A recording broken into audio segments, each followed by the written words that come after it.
Hello folks, welcome back to the channel Rise with Richie. I hope you are safe and well today. This is my Interceptor 650. I have the stock mirrors on my bike right now. I want to replace them with stadium mirrors. Why did I go for stadium mirrors? Because they have been around for a very long time. Much longer than I have been in this world anyway. So I've heard very good things about these mirrors, and these are very high quality mirrors. I have ordered the blanking screws as well, which will go in the place of the original mirrors. I ordered these from Hitchcock motorcycles. They come with the spacers which fit on the bike. I'll go through all these features with you in just 1 minute now. It's pretty simple to remove these stock mirrors. All you have to do is give them a turn. I've already loosened it. So right hand side mirror turns to the right hand side and left hand side mirror turns to the left hand side. It's quite simple. So I've loosened this already. All you have to do is just keep turning it. And there we go, voila, it comes out. So these are the screws which will go into the spot where the older mirrors were. So this is left hand side thread, since we turned the mirror towards the right hand side. That's it. This is done. I'm going to tighten it with the screwdriver there so that this doesn't come off. Now let's take out this mirror from here. I'm going to replace the hole with the screw now. So now it's time to remove these bar ends over here.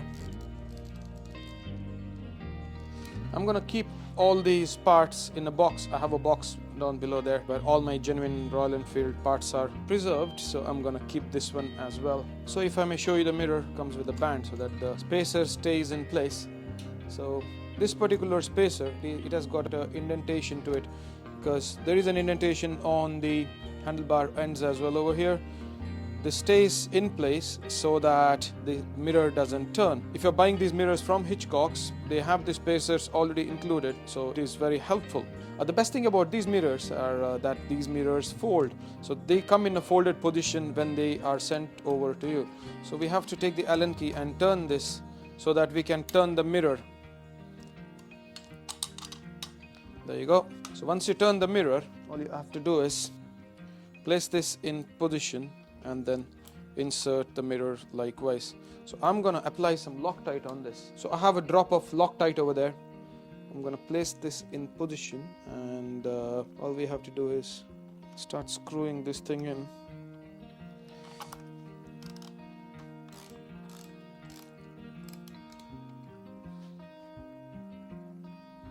I'm not gonna tighten it fully now. We are gonna adjust it in a while. As you can see, when I'm turning this mirror, there is a notch over here.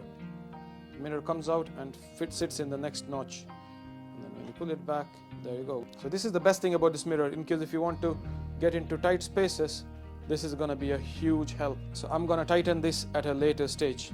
So let's go to the other mirror. Likewise, quickly I will install that. So folks, I've installed the stadium mirrors now. So there is this bolt over here which lets you do the adjustment towards right and left. So what you have to do is you have to leave this a bit loose so that your mirror can turn if you want to move the mirror. And if you do not have any intentions of moving the mirror at all, you can tighten it so that the mirrors don't move.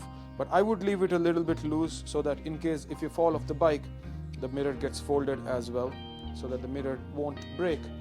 So as you can see over here, in case if you want to park the bike in tight spots, all you can do is this and put it back over here. I will see if this vibrates and I will report it back later. One fine detail which I like about these mirrors is at the back over here, they are like chrome finished, and when you come to the front on the sides over here, they're like brushed aluminum finish.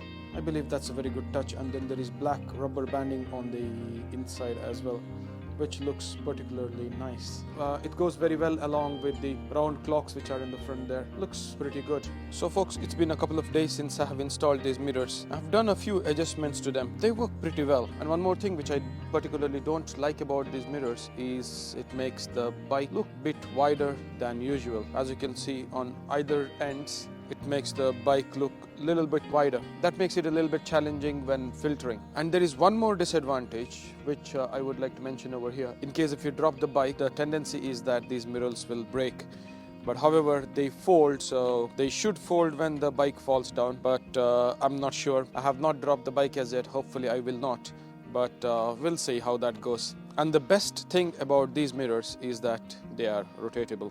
So you can just push them in like that, and you can park in tight parking spaces. So that's that, folks. I hope you have enjoyed this video. In case if you have liked it, please do not forget to hit the like button and to subscribe to the channel for more awesome content like this. Thank you very much. Ride safe, and I'll see you in the next one. Good luck. Bye bye.